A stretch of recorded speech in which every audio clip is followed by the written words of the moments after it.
حضرت سلیمان اپنے تخت پر بیٹھ کر فضا میں اڑ رہے تھے۔ آپ نے دیکھا زمین پر ایک سانپ آپ کے تخت کو بڑی حسرت سے دیکھ رہا ہے۔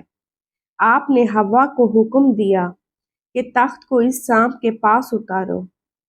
بس جیسے ہی آپ سانپ کے پاس آئے، وہ سانپ آپ کے تخت کے قریب آنے لگا، آ کر آپ کے قدموں میں بیٹھ گیا۔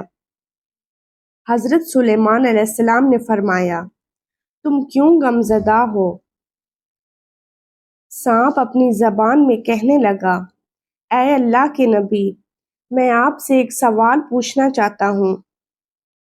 ہر انسان ایک جیسا لگتا ہے، کون سا انسان اللہ کے نزدیک محترم ہے اور کون سا انسان اللہ کے نزدیک بدترین؟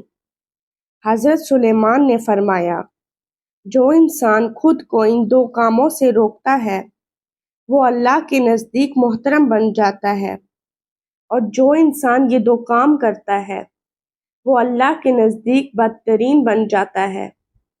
پہلا کام جو غیبت سے دور رہتا ہو، دوسرا کام جو انسان طاقت رکھنے کے باوجود بھی انتقام نہ لیتا ہو، اللہ کی مخلوق کو اللہ کے لیے معاف کر دیتا ہو۔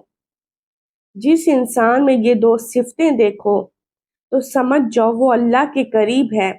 جس انسان میں یہ دو صفتیں نہ ہو تو سمجھ جاؤ وہ انسان اللہ سے دور ہے۔